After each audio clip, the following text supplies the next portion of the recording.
Music has the unique power to create shared experiences and emotions that transcends language, nationality, and politics. When I step onto the stage, I don't just see a performance, I see an opportunity for connection, for understanding, for something beyond politics and borders. Hello and welcome to NCPA On Stage, the podcast brought to you by China's National Center for the Performing Arts, where we explore the rich tapestry of Chinese music and incredible artists who bring it to life. I'm your host, Shi Yingying. And today we have a very special guest joining us, a multi-talented artist, scholar, and cultural ambassador who has been bridging the worlds of traditional Chinese music and global cultural exchange. Our guest today is Lin Li, a renowned Guzheng performer with a PhD in War Studies from King's College London and a passionate advocate for cross-cultural dialogue. Lin Li, thank you for joining us today and welcome. Thank you very much, Ying, for having me on this wonderful program. It's great to be here. Hello, everyone. Please tell us, when did you first start playing and what drew you to this unique Chinese instrument? Okay. I first started learning the Guzheng when I was 6, 7, but the way I got into it was quite unexpected because at the very beginning my mom wanted me to learn the piano, but I had absolutely no interest in it. And fortunately, she respected my choice and dropped the idea. On weekends then, she would sometimes take me along when she had business meetings. And nearby there was an antique shop filled with beautiful Chinese artifacts and a Guzheng in the very middle. And the owner was a stunningly elegant lady who played the Guzheng beautifully. I was a restless child, but whenever she played, I could stay still for a long time, completely mesmerized. And every time I would beg her to play, and I would even imitate the movements and sounds myself. And those business meetings that used to bore me suddenly became something I looked forward to, just because I knew I'd get to hear and see the Guzheng. So my mom noticed my fascination.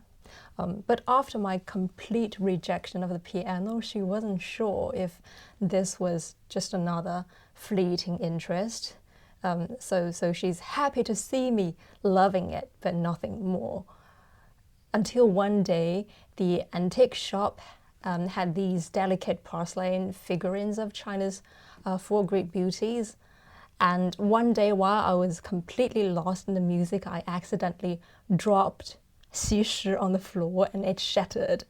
So my mom had to pay 400 RMB for it, which was not a small amount of money back in the 90s. So she paid without hesitation, so thank you, Mom. Sorry, Mom. But I think at that moment, she realized I was serious and she's kind of decided maybe it's time to get this kid a Guzheng before she breaks something even more expensive. It does mean a lot to me, but it meant different things to me at different stages of my life.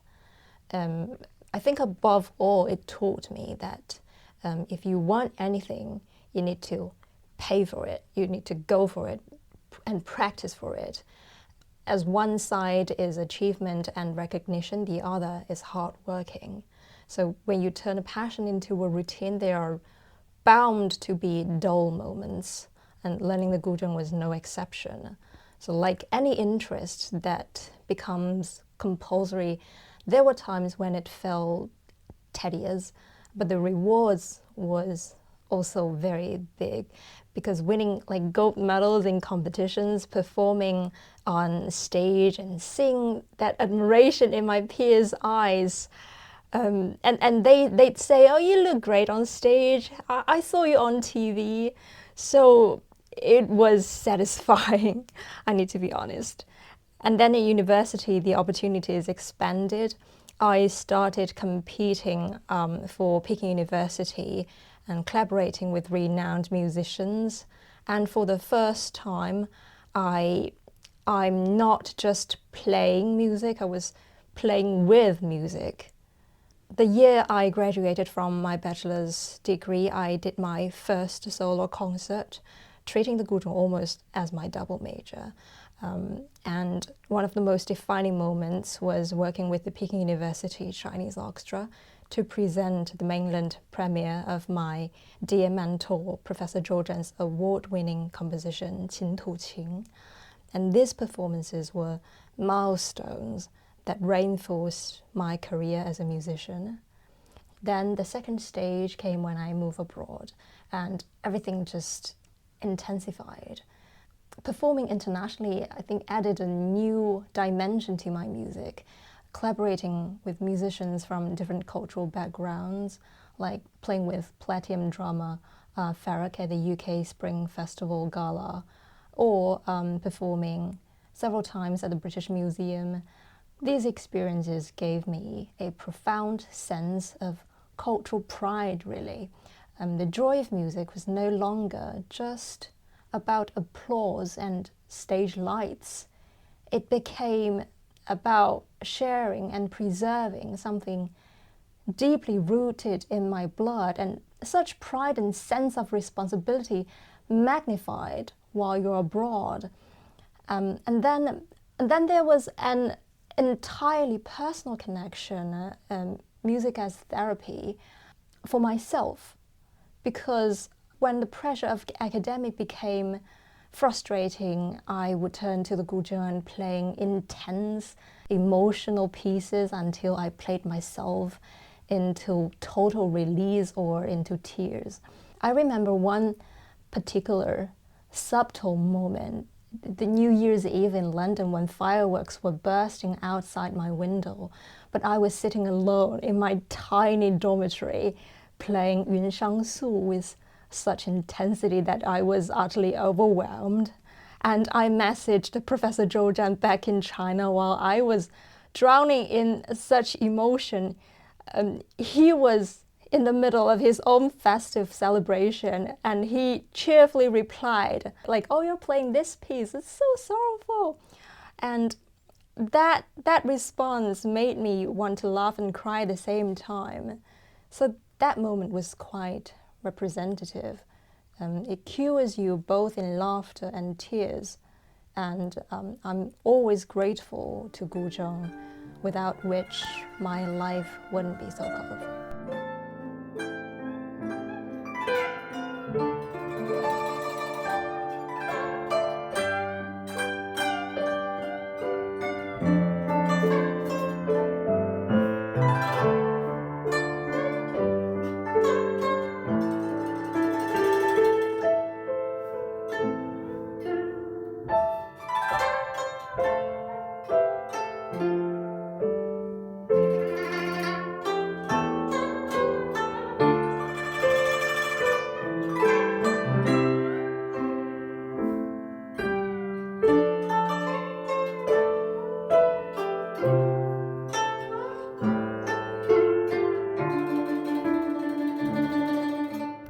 That was breathtaking. This is Yun Shang Su, performed by Lin Li. For listeners who may not be familiar with the guzheng, could you explain what makes it such a unique Chinese instrument? Sure. The guzheng is one of China's most ancient and iconic instruments, with a history stretching back nearly 3,000 years.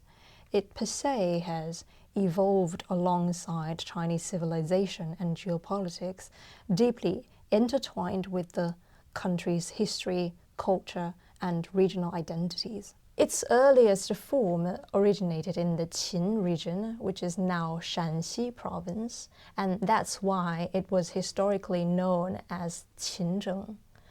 This region holds a special place in Chinese history because it was home to China's first dynasty, the Qin dynasty.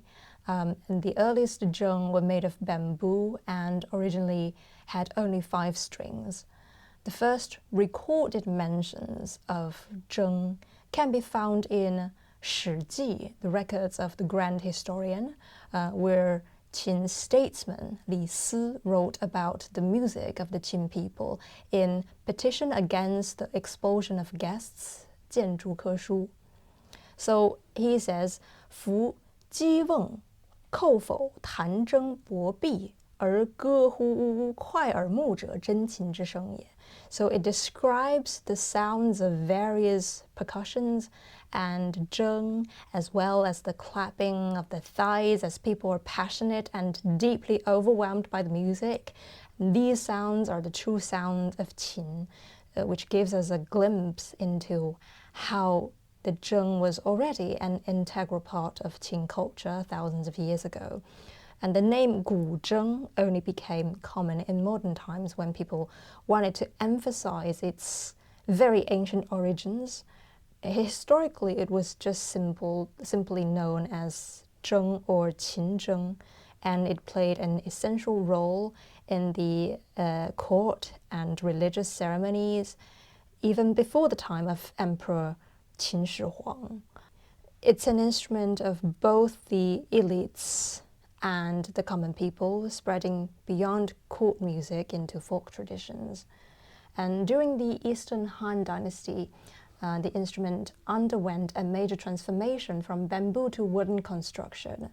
Over the centuries, the number of strings also increased from 5 to 12, then 13, 14, 16, 18, and until the 1950s, that the modern 21-stringed Guzheng was standardized by the Shanghai National Musical Instrument Factory, making the version we see today.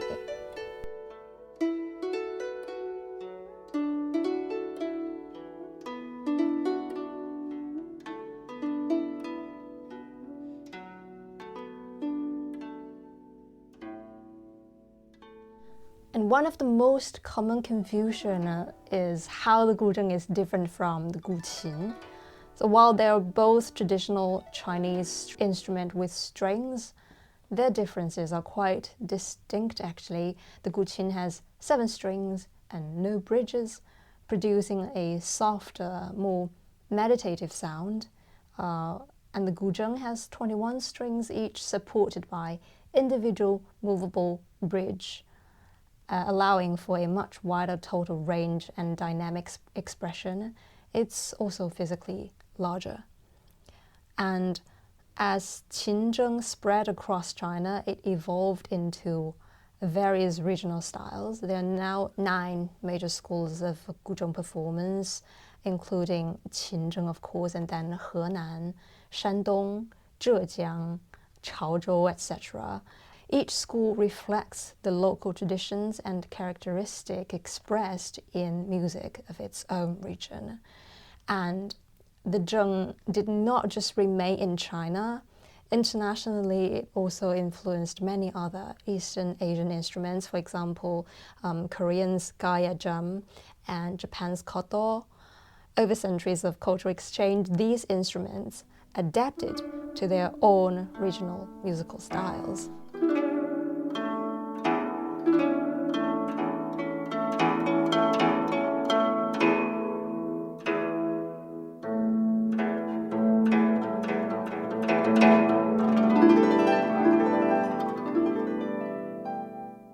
However, qin-zheng per se got nearly vanished from its own homeland once.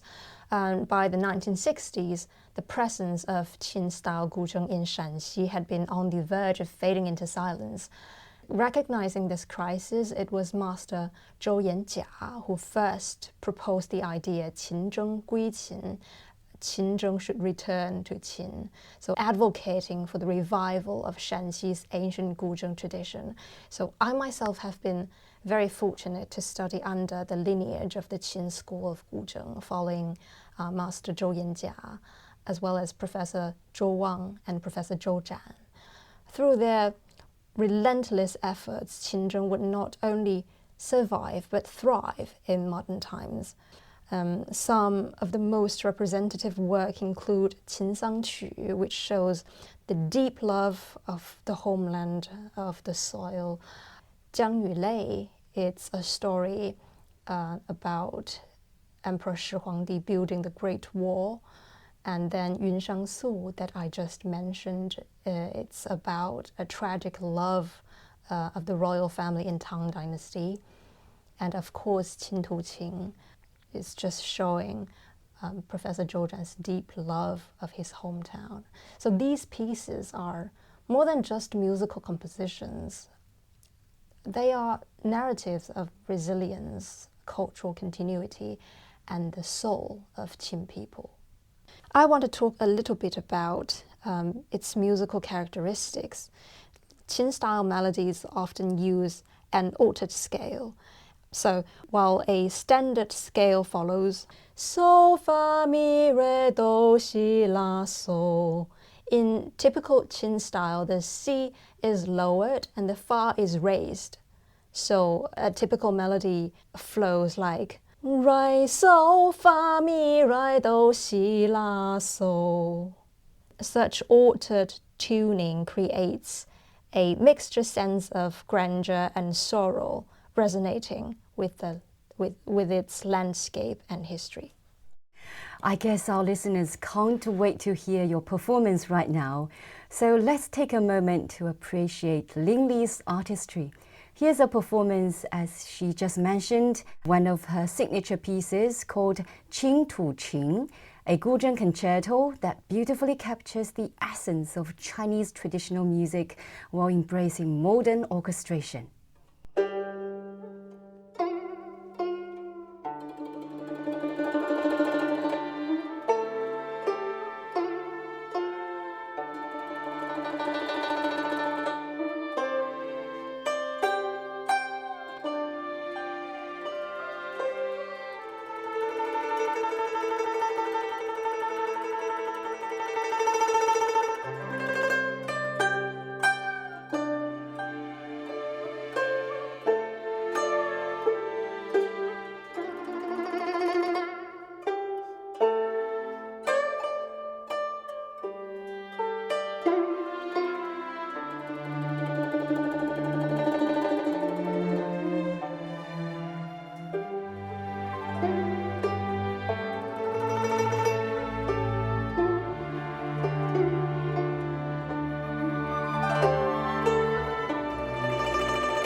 You've performed all over the world, from the UK to the US and even at the British Museum. Can you share a particularly memorable performance or experience? Oh, there are loads. I have to mention my very early performances when everything was still rookie internationally for me. My first two international performances were in 2012-13. One is in the US, invited by the Confucius Institute, and the other in France with my professors. In the US, I played two pieces. One is Jasmine Blossom, classic melody, and the other is a piece in Shi Jing, the Book of Songs. So that was the first time that I play and sing at the same time. To my surprise, that performance was featured in the local newspaper. I still keep that old yellowed copy, very meaningful to me, beautiful memory. And then in France, it was a complete concert by my professor's team. So I picked Huangling Sui Xiang, a piece inspired by the grand ancestral worship music of the Yellow Emperor's mausoleum. It incorporates counterpoint melodies played with both hands and techniques borrowed from piano composition. And then my London years, when I moved to the UK for my studies, I sought out ways to blend Guzheng with Western music traditions. For example, I prioritized concerto works with piano, with percussion, and then apart from obviously Qin school's music, which carries the rich essence of Shanxi folk traditions, I would pick compositions infused with Peking opera elements, etc., etc. And it's great to play on Chinese New Year Gala UK every year and British Museum's exclusive events where Farrokh told me he saw Prince Charles in the audience. Wow.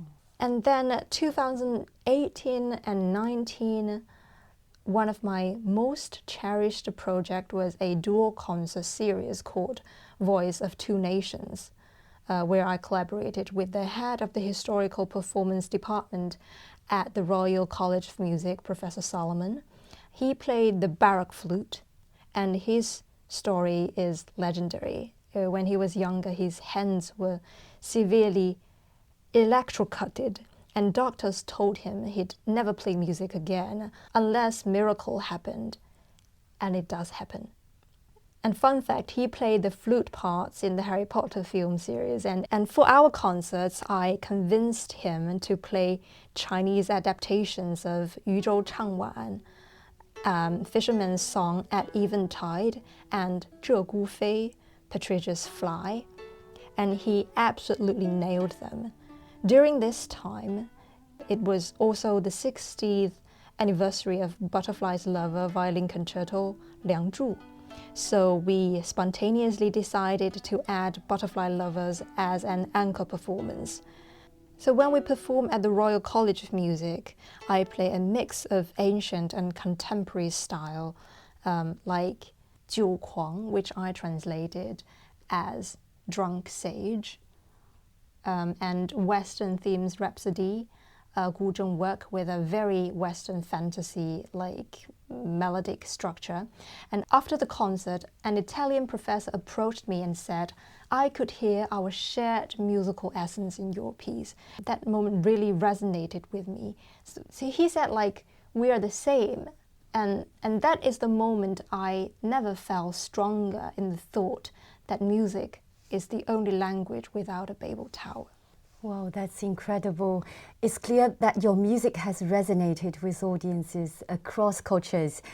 And beyond your performances, you're also deeply involved in academic research, particularly in war studies and geopolitics. So how does your academic work influence your approach to music and cultural exchange? As an important part of soft power, music has played a key role on the stage of international relations, from Cold War cultural exchanges to the way national anthems shape identity. Music has often been much more than just entertainment. And my academic research often deals with international conflicts, strategic struggles and shifting alliances. You see how music transcends these divisions. Music does not require translation. It creates direct emotional connections. When the power is frozen, music always flows. So it has its way of demonstrating that despite political tensions, culture remains a bridge rather than a barrier. And music has always existed alongside history, whether it's wartime composition and protest songs or anthems that help unify nations. My research makes me more aware of these connections, and it influences how I select and interpret music. For example, when I choose repertoire, I don't just think about the melodies, I consider their historical and cultural context and how they can be understood by a global audience. And I do see correlations, at least for me, in my academic works and artistic practice. And first of all, most obviously, cultural diplomacy. As just said, it's more than entertainment. It's a form of soft power. And governments and individuals have used music to foster goodwill, to bridge ideological divides, and to shape national identity. In diplomatic settings, music often does what political discourse cannot. It invites people to listen rather than argue. So music has the unique power to create shared experiences and emotions that transcends language, nationality, and politics. When I step onto the stage, I don't just see a performance, I see an opportunity for connection, for understanding, for something beyond politics and borders. Whether it is diplomacy, conflict, or reconciliation, music has always been at the center of human history, and it will continue to be. Because at the end of the day, music is not just about sound, it's about who we are and the stories we carry within us. That's such a unique perspective. I have another question related to some trending topics. How do you see the role of technology like AI in the future of music creation and performance? Well, technology has played a crucial role in music, and AI is now taking it to a whole new level. I see its impact unfolding in several ways, like composition, production, performance, distribution, education, and more. AI-generated music is one of the most fascinating developments we are witnessing today. In performance, AI-driven tools are opening up new creative possibilities. For example, we now have AI-generated instrumental accompaniments, real-time sound modulation, and even AI-assisted improvisation. But these tools don't replace musicians. While some fear that AI might replace human creativity, I think it might rather be an extension of human expression, just like how the invention of recording technology didn't kill live performance, but rather enhanced it. AI can be a collaborator rather than a competitor.